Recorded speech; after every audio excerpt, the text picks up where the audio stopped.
Everyone, अस्सलाम वालेकुम, नमस्ते, सत श्री अकाल एंड जय श्री राम। कैसे हैं आप लोग? Welcome back once again. This is me Saima Peerzada and you are watching Saima Peerzada reaction channel. So आज हम लोग रिएक्शन देंगे। वीडियो है मेजर गौरव आर्या ने शेख रशीद की उत्तर आवाम में लगाई। अच्छा खैर, ये वीडियो हम देख लेते हैं और फिर उस पर रिएक्शन देते हैं। सो इसमें जो है वो ताहिर गोरा जी हैं और साथ में मेजर गौरव आर्या जी हैं और इन दोनों की जो है वो बात हो रही है। सो लेटेस्ट वीडियो है, यकीनन आप लोगों को अच्छी लगेगी। सो चलते वीडियो की तरफ रिएक्ट कर लेते हैं। सो हियर वी गो।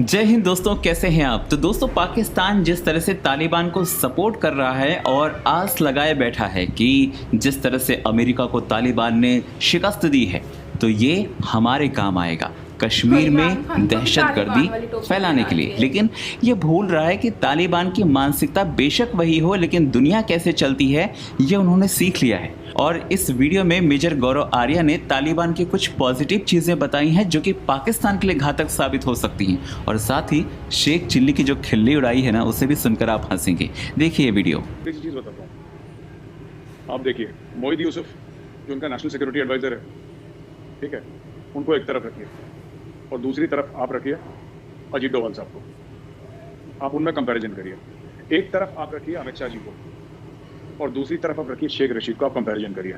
और तीसरा सबसे बड़ा कंपैरिजन जिसमें आपको हंसी आएगी, एक तरफ आप रखिए नरेंद्र मोदी जी को और एक तरफ रखिए इमरान खान को।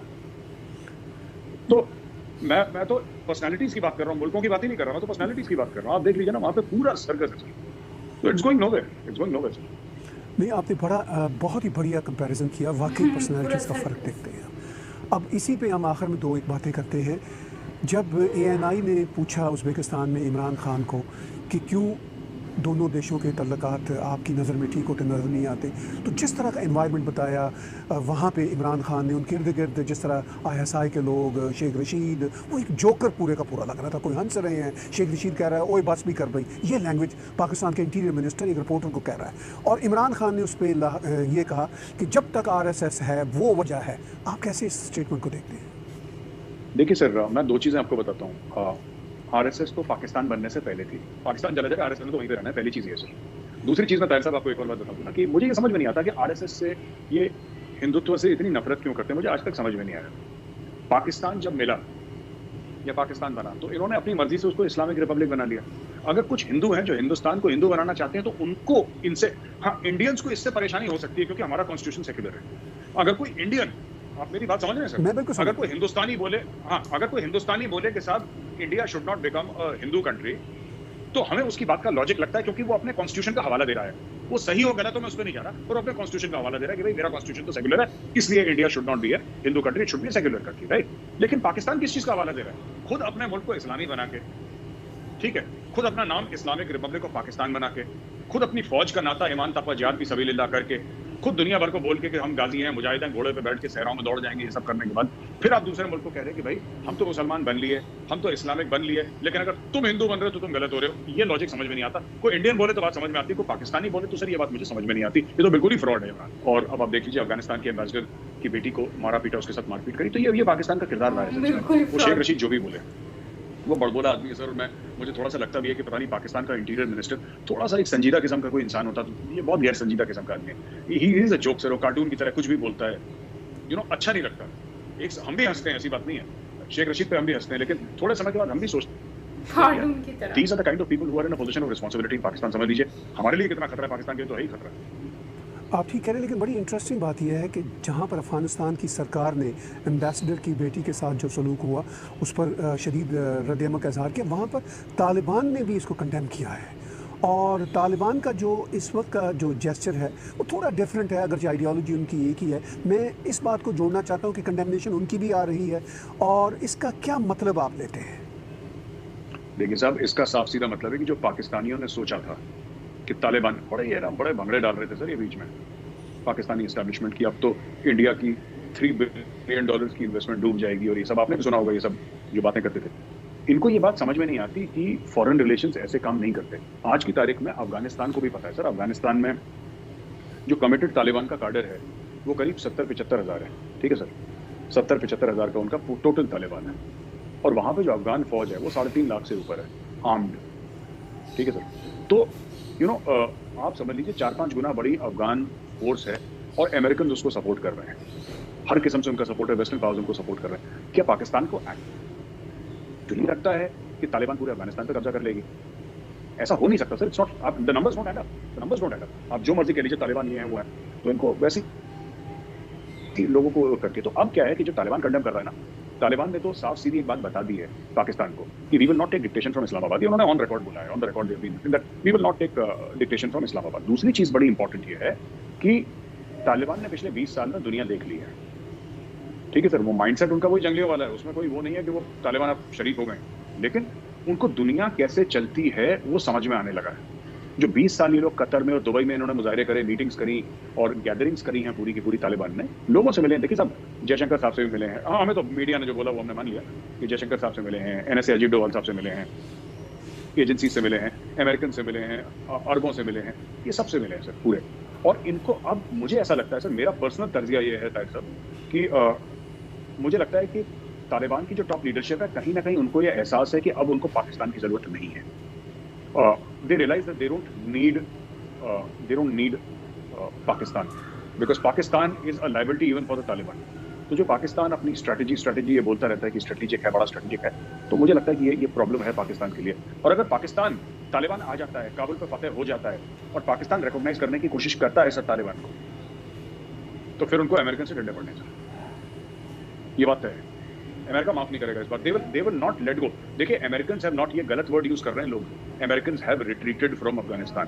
The Americans have not retreated from Afghanistan sir, they have repositioned themselves. America ने एक अलग पोजीशन ले ली है बस। They will continue for the next 20 years to exert influence over Afghanistan, its politics, its strategic affairs, its foreign policy, it's everything. They will continue to exert influence. उन्होंने अपने आप को रीपोजिशन करा है। अभी खबर आ रही है पाकिस्तानी मीडिया में, आजकल की खबर है कि रशिया ने कुछ अपने बेसिस की बात कर रही है अफगानिस्तान। हो सकता है CIA बात कर रही हो रशिया से कि आप हमें बेसिस दे दो। अमेरिका ने बोला होगा कि हमें पाकिस्तान से चाहिए नहीं, क्यों चाहिए हम उनको, what they want and what America wants, America will manage. देखिए आखिरी बात ताहिर साहब, पाकिस्तान का, और मैं ये कई सालों से बात कह रहा हूँ, तो पाकिस्तानी फिर मेरी बात को कहते हैं मेरे तो आपको ऐसी, मैं ऐसे नहीं कह रहा, मैं बता रहा हूँ सर। पाकिस्तान का आज तक ये रहा है कि सबसे बड़ा पाकिस्तान का यूएसपी रहा है उसका जियो political location, geo strategic, my mistake, माफ कीजिएगा, उसका जो सब जियो स्ट्रेटेजिक लोकेशन है वो पाकिस्तान का मेन यूएसपी रहा है, राइट। मुझे लगता है कि वो पाकिस्तान के लिए आज की तारीख में पाकिस्तान की जियो स्ट्रेटेजिक लोकेशन पाकिस्तान के लिए सबसे बड़ी लायबिलिटी बन गई है sir. It has become the biggest liability for Pakistan. इस जियो स्ट्रेटेजिक लोकेशन ने पाकिस्तानियों को जंगजू कौम बना दिया, उनको इकोनॉमी पे ध्यान देने नहीं दिया। इसीलिए तो जियो इकोनॉमिक्स में बात कर रहे हैं कमर जावेद बाजवा साहब। That's why he is saying that it's time for us. पिछले साल का उनका वो है या 5-6 महीने का पहले का उनका एक स्टेटमेंट है कि it's time to move away from geo strategy to geo economics because he realizes. अब देखिए कंट्रीज का ना major chunk of their business is transacted over the internet और लॉट ऑफ दिस थिंग। अब इंटरनेट से पाकिस्तान क्या कर लेगा बीच में? अगर हमें अफगानिस्तान की सरकार से बात करनी है तो ईमेल भेज देंगे, हम फोन पे बात करने उसमें पाकिस्तान क्या कर लेगा? फिजिकली कुछ भेज देंगे, ईरान से भेज देंगे, कहीं और से भेज देंगे, लोग रास्ता निकाल ही लेते हैं। तो मुझे लगता है कि जो जियो स्ट्रेटेजिक लोकेशन का जो पत्ता है ना, ये पत्ता है, ये जो हुकुम का इक्का था, ये जोकर निकल रहा है सर। अब ये किसी काम का रहा नहीं पाकिस्तान के, it is outlived its sell by date. Taliban ने जब उनकी जो सफीर की बेटी के साथ जो तशद्दुद हुई, टॉर्चर हुआ, मारा पीटा, किडनैप हुई, हो तालिबान ने जब बोला कि हम इसको कंडेम करते हैं, तो तालिबान, और आप एक बात देखिएगा, इसमें पूरी बेगानी शादी में अब्दुल्ला दीवाना जो है पाकिस्तान में कर रहा है। आप कभी नोट करिएगा कि आपने जो पॉइंट उठाया है ना ताहिर साहब, ये बड़ा एक मार्के वाला पॉइंट है। क्यों है मैं बताता हूँ। Taliban is taking great pains not to upset the Afghan government and the Afghan government is taking great pains not to upset the Taliban. ये कोई ऐसी चीज नहीं कह रहे हैं जिससे कि बैलेंस वहां पे खराब हो जाए। और जैसे उन्होंने बोला 10,000 फाइटर आए हैं, पाकिस्तान को बोला उन्होंने, तालिबान का आपने बिल्कुल ठीक नोट करा, मैंने भी यही बात नोट करी थी sir. They did not mention the Taliban.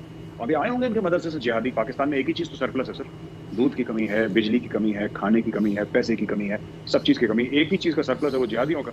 तो जो सरप्लस था उसने एक्सपोर्ट कर दिया अफगानिस्तान, तो उन्होंने भेज दिया जिहादी वहां से मदरसों से उठा के। घुस गए होंगे बॉर्डर के थ्रू सर, इतना लंबा चौड़ा बॉर्डर है उनका, खैबर पख्तूनख्वा का और ये पूरा एरिया बलोचिस्तान का भी, वहां से भेज दिए होंगे लोग मदरसे से। लेकिन fact of the matter is that you see, ये 10,000 भेजे हैं 20,000, ठीक है। लड़ाई होती रहेगी इन एनी सिनेरियो। मैंने ट्वीट करा था इसके बारे में, Tahir sahab you war game any scenario, आप वॉर गेम खुद कर लें, any scenario, there is no scenario in which Pakistan wins. इस पूरे में मैं फिर कह रहा हूं, चाहे अफगानिस्तान में पूरा का पूरा तालिबान का, मैं कह रहा हूं वियर्ड एक सिचुएशन ले लीजिए आप, तालिबान का 100% अफगानिस्तान पे राज हो जाए, तालिबान का 100%, आप देखिएगा फिर भी पाकिस्तान के लिए बुरी खबर है। उनका 50% राज हो फिर उनके लिए बुरी खबर है। स्टेटस को रहेगा फिर पाकिस्तान के लिए बुरी। इसमें there is no way Pakistan is winning any of this, it's in a very very bad place right now.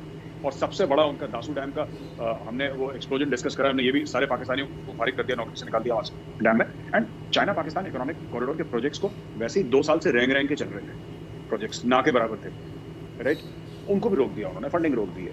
आखिरी में इसमें ये बात कहना चाहूंगा कि देखिए अक्सर जो एंकर्स हैं पाकिस्तानी टेलीविजन पे जो बात करते हैं, वो कहते हैं कि जी भारत नहीं चाहता, भारत को बुरा लगता है इसी इफेक्ट से। हमें तो इसलिए बुरा लगता है क्योंकि वो गिलगिट बाल्टिस्तान से आता है और जिनको पाकिस्तानी आजाद कश्मीर बोलते हैं, हम लोग पीओके बोलते हैं, उस एरिया से गुजर के आता है, वो तो हमारे एरिया बीच में रुक भी रहा था। हमारी कैसे चाइना कुछ बना रहे हैं, हमें इसलिए बुरा लगता है। अगर कोई और रास्ता निकाल लेता है चाइना पाकिस्तान में आने का तो जी भर के, मैं कह रहा हूँ 500 बिलियन 1 ट्रिलियन का इन्वेस्टमेंट करे, हमें क्यों बुरा लग रहा है भाई, हमें को बुरा नहीं लग रहा है इनका। वो कहते हैं नहीं, इंडिया को बुरा लग रहा है। इनको ये समझ में नहीं आता कि जितना चाइना पाकिस्तान कॉरिडोर का इकोनॉमिक कॉरिडोर की टोटल वैल्यू है साहब, पूरी वैल्यू उस कॉरिडोर की जितनी है ना, जो 15 साल में उन्होंने इन्वेस्ट करना है पाकिस्तान में, राइट सर, उससे 1.5 गुना ज्यादा हर साल इंडिया में इन्वेस्टमेंट आती है।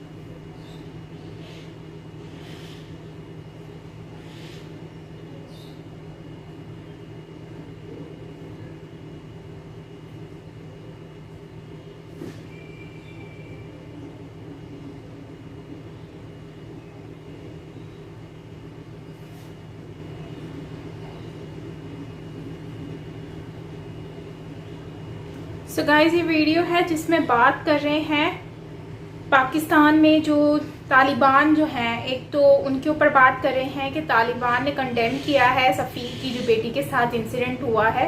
एंड हम रियली डोंट नो कि सफ़ीर की बेटी के साथ ऐसा क्या हुआ है, बिकॉज उनके बारे में मैंने भी सुना है कि कुछ हुआ है, बट क्या हुआ है ये मुझे एक्चुअली न्यूज़ का पता नहीं है, क्योंकि ये न्यूज़ तो मेरे सामने से इतनी गुजरी नहीं है। लेकिन जो ये बता रहे हैं कि अच्छा, कंपैरिजन की जो बात कर रहे हैं उस पर आ जाते हैं। तो कंपैरिजन कह रहे हैं कि इमरान खान की और नरेंद्र मोदी जी की कंपैरिजन कर लें तो आपको डिफरेंस नज़र आ जाएगा। और हाँ, ये बात सही है कि दोनों में बहुत फ़र्क है एंड दोनों की अपनी अपनी पर्सनैलिटी है, लेकिन काम के हिसाब से अगर हम देखें तो दोनों का अपना तरीका है काम करने का। इमरान खान का अलग है, नरेंद्र मोदी जी का अलग जो है वो काम करने का तरीका है। लेकिन मैं यही कहती हूँ कि अगर हम कंपैरिजन करें तो there is no comparison between Imran Khan and Narendra Modi ji.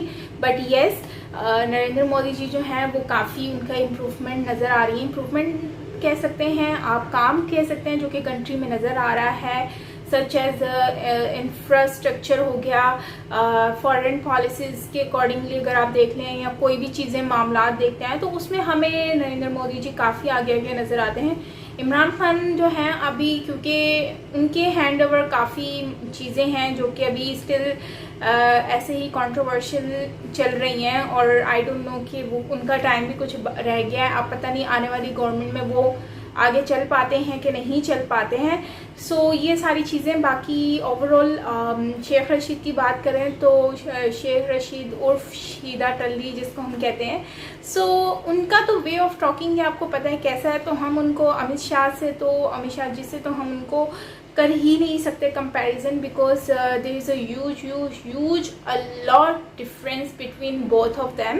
And Sheikh Rashid का हमेशा से ही मिमिक्री बनती है, कोई ना कोई मजाक बनाता है। उसका रीज़न भी आप लोगों को पता है कि क्या है, क्योंकि वो अपनी धुन में गुम रहते हैं, उनको नहीं पता कि वो क्या कर रहे हैं एक्चुअली, और पब्लिक जो है वो इस चीज़ को उठाती है, इशू हाईलाइट करती है और मजाक बनाती है।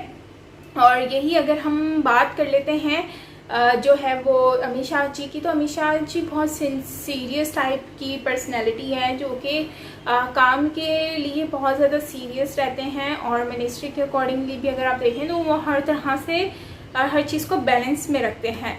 और बाकी आप दूसरी जितनी भी चीज़ों को कंपेयर करेंगे तो उसमें बहुत ही बड़ा डिफरेंस आएगा। सो हम कंपैरिजन नहीं कर सकते, हम सिर्फ ये बोल सकते हैं कि ठीक है दोनों का ही काम अच्छा है, दोनों ही काम अच्छा कर रहे हैं, बट कंपैरिजन अगर हम करने लगेंगे तो फिर जाहिर सी बात है इंडियन गवर्नमेंट जो है वो उसमें हमें बहुत ज़्यादा फ़र्क नज़र आता है, बिकॉज वहाँ पर जो चीज़ें हमें दिख रही हैं अभी, सो उसके अकॉर्डिंगली तो मैं यही कह सकती हूँ कि हाँ Indian government doing their best और बहुत ज़बरदस्त काम कर रही है। और अभी काफ़ी इंडिया में काफ़ी हमें चीज़ें नई नई देखने को मिल रही हैं जो कि मतलब कि आने वाले वक्त में बहुत कुछ चेंज होने वाला है। जैसे कि मोदी जी की गवर्नमेंट में बहुत सारी चीज़ों की इम्प्रूवमेंट आई है। तालिबान की बात करें तो तालिबान जो है वो अभी जैसे कि अफ़गानिस्तान में जा रहा है और अफ़गानिस्तान में उन लोगों ने बहुत कुछ मतलब कि अभी सुनने में आ रहा है कि वहाँ पर ये लोग होंगे और चले भी गए हैं, पाकिस्तान से गए हैं। पाकिस्तान जो है वो अब पता नहीं अब उन्होंने कंडेम भी किया। मतलब ये मैंने ऐसा देखा है कि मतलब फर्स्ट टाइम मैं इस तरह का कुछ सुन रही हूँ, इस टाइप की चीज़ें कि तालिबान जो है वो कंडेम कर रहे हैं। अब इस तरह की चीज़ों में भी वो नज़र आएंगे। एनीवेज ओवरऑल वीडियो अच्छी थी, मज़ा आया, यकीनन आपको भी मज़ा आया होगा। और CPEC मज़ा तो नहीं है, आपको जानने को मिला होगा थोड़ा सा फ़नी वे में गौरव पारिया जी की बातें। एंड स्टार्ट जो लिया वो अच्छा था लाइक कंपैरिजन वाला, लेकिन CPEC का जो कह रहे हैं कि बल्तिस्तान से आ रहा है तो इसलिए उनको ये चीज़ अच्छी नहीं लगती। तो अगर कहीं और से चाइना रास्ता निकाल लेता है CPEC का तो फिर उनको कोई इशू नहीं होगा, लेकिन अगर बल्तिस्तान से आएगा तो ये उनको एम्बैरेसिंग है और ये उनको अच्छा नहीं लग रहा। सो खैर मैं यही कहूँगी कि ठीक है अब तो हो गया सो हो गया, लेकिन वही है कि अभी भी उसको कंप्लीट होने में मुझे नहीं लग रहा कि इतना कम टाइम में कंप्लीट होगा या इतना आसानी से होगा। उसको हमेशा आए दिन कुछ ना कुछ हो रहा है, जैसे कि अभी पता ही है चाइनीज़ की डेथ हो गई जिसकी वजह से जो है वो काफ़ी चीज़ें जो है वो फिर से रुक गई हैं और मज़दूरों को भी छुट्टी दे दी है, तो फारिग कर दिया है। तो आने वाले वक्त क्या होता है CPEC का वो किसी को कुछ नहीं पता, मुझे तो पता नहीं है कि कंप्लीट भी होगा कि नहीं होगा। खैर अब वो आने वाले वक्त में देखते हैं। सो मिलते हैं नेक्स्ट वीडियो के साथ गाइस। आई होप कि काफ़ी चीज़ें आपको इसमें जानने को मिली होंगी, मुझे भी काफ़ी चीज़ें इसमें जानने को मिली हैं। मैं वो मिनिस्टर की जो बेटी है उसकी न्यूज़ जानने की कोशिश करती हूँ क्या हुआ, आप भी कॉमेंट सेक्शन में मुझे बता सकते हैं। बाकी ये है कि मेरा व्लॉग आ गया है साइमा पीरज़ादा व्लॉग चैनल पर, ज़रूर जाएँ वॉच करें, मुझे बताएं कि आपको कैसा लगा। एंड यस मिलता है नेक्स्ट वीडियो के साथ, till then take care, bye bye.